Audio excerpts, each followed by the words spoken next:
Boa tarde e uma boa semana de preparativos para Rosh Hashanah. Eu queria hoje trazer para vocês uns resumos das minhas leituras, e desta vez do contexto chamado Pokeach Ivrim.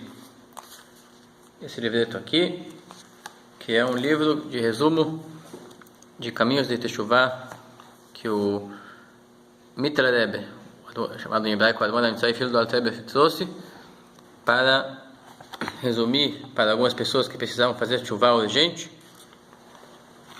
vários conselhos práticos, como se organizar e onde pôr o foco e com o que se preocupar na hora de corrigir nossas ações. Então, no início do conto tem uma sikha grande, não é sikha, é Yoman, é diário, escrito pelo Rebbe anterior. Eu queria resumir em poucas palavras, entre conversas dele que escutou o discurso do pai dele, enfim, meditações. O resumo é o seguinte: mês de Elul é o tempo onde deve se fazer Cheshbon Nefesh, pesquisa da alma, pesquisa de nossas atitudes.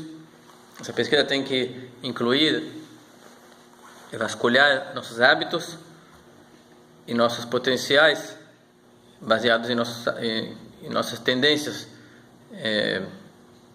queira tendências adquiridas, queira tendências nativas, que podem ser negativas,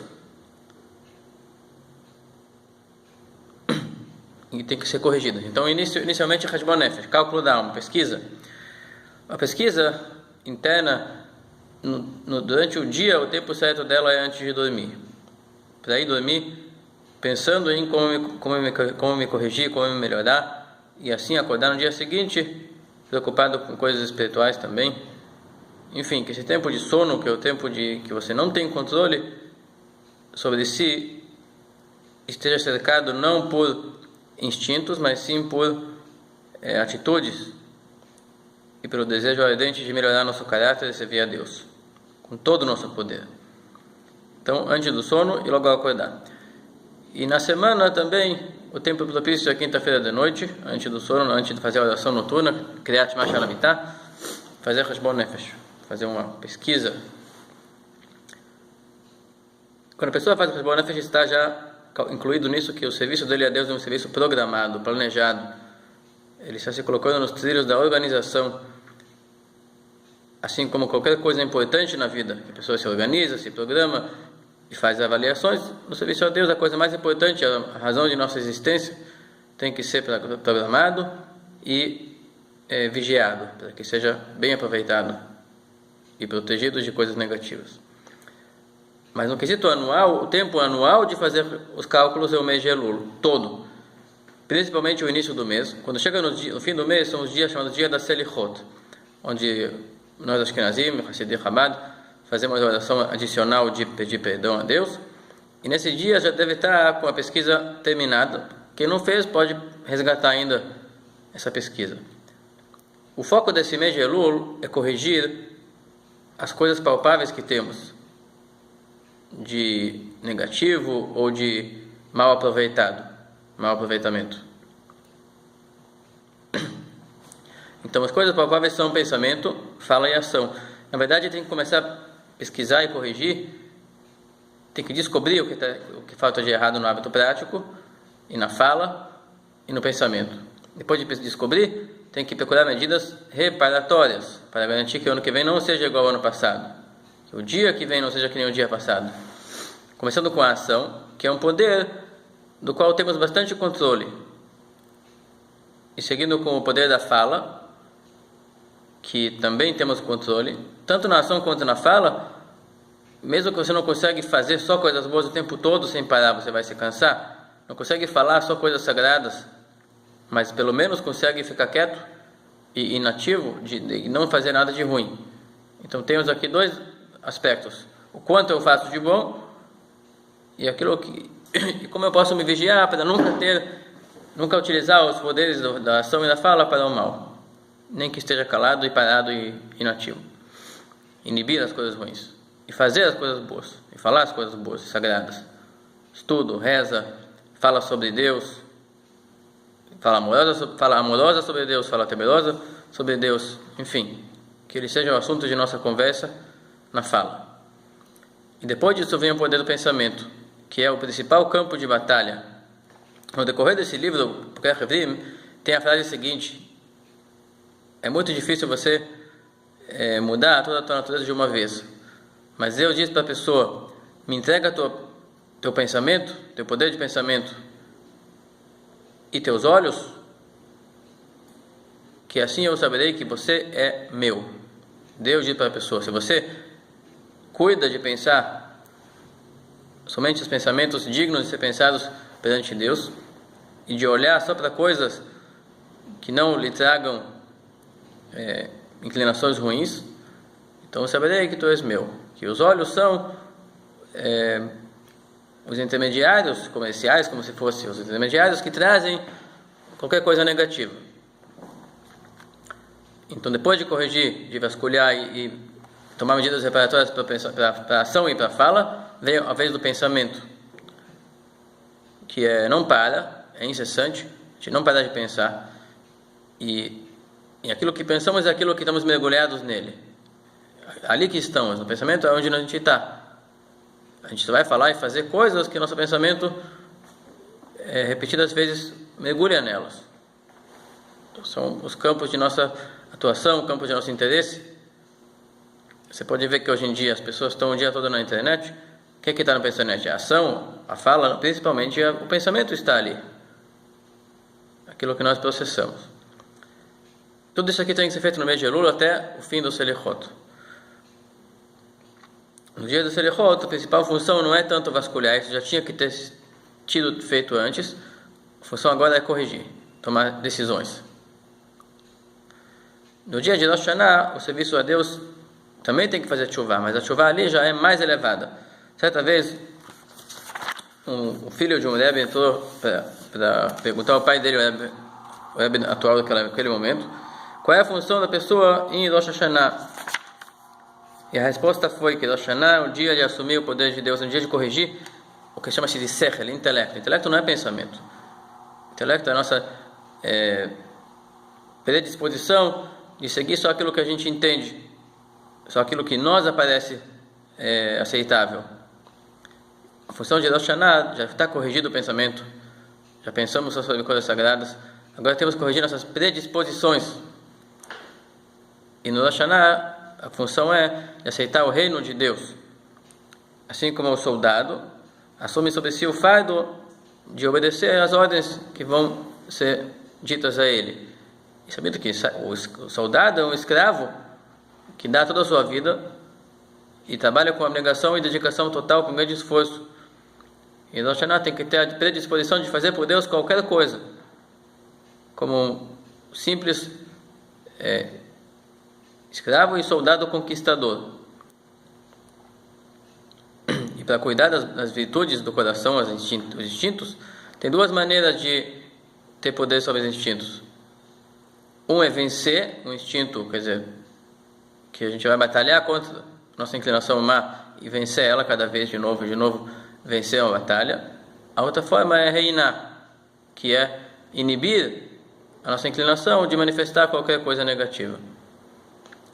E ambos têm a ver com esse serviço de um escravo, vigiando para que o rei possa ter a posse do país e das leis, que as leis do rei aconteçam e vigorem no país.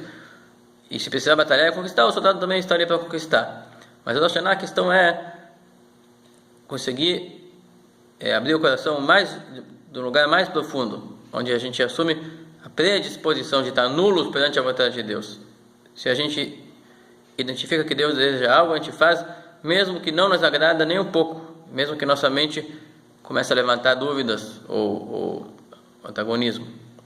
Na verdade, talvez seria uma forma mais profunda ainda, que a mente nem chegue a se manifestar contra.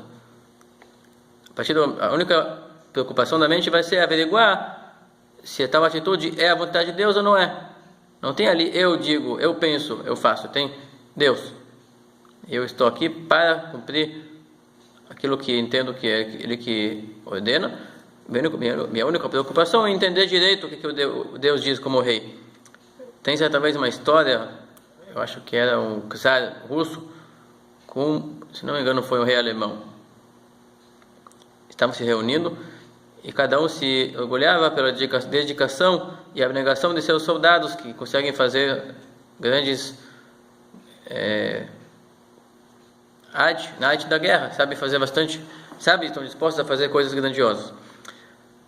Então, o czar ofereceu um desafio para o rei alemão, dizendo assim: será que o teu soldado está completamente abnegado? Ele vai obedecer qualquer ordem tua? Com certeza.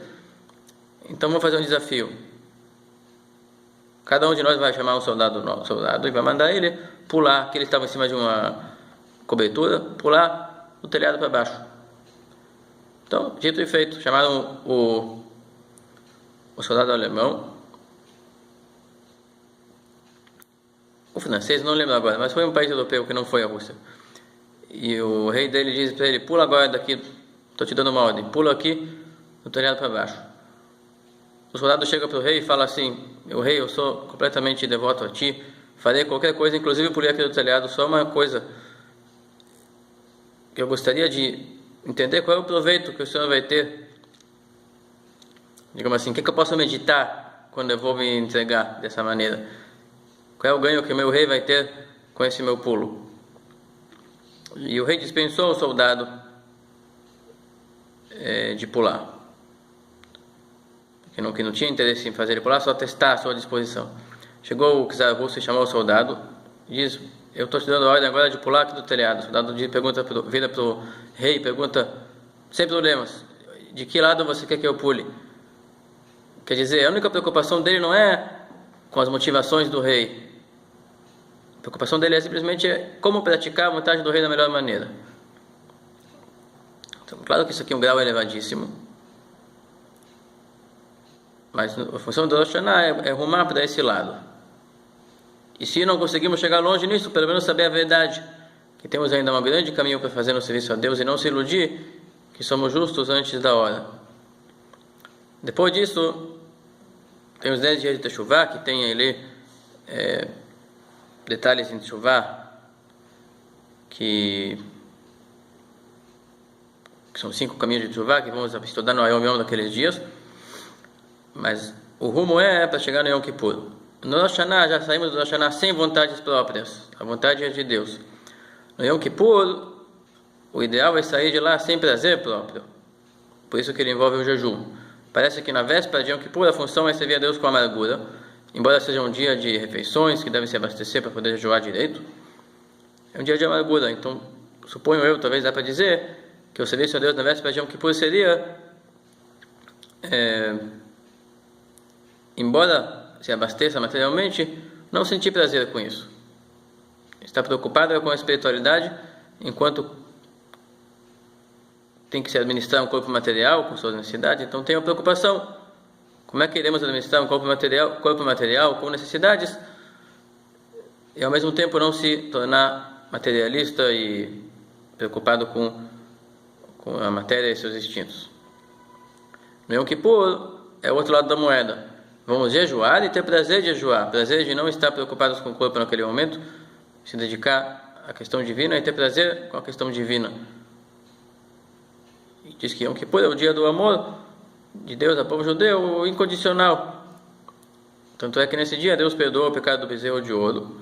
E é o dia que a prova disso aconteceu, com Moisés descendo pela segunda vez com as tábuas da lei e a Torá sendo confirmadamente nossa, não só do jeito que foi dada na primeira vez, mas com aumento. Diz que ele veio com mais detalhes de lei na segunda vez que ele desceu no Yom Kippur. E com isso eu preparo o que temos para o ano que vem. Depois tem mais fases de Teshuvah até Sukkot, mas os principais pontos já falamos.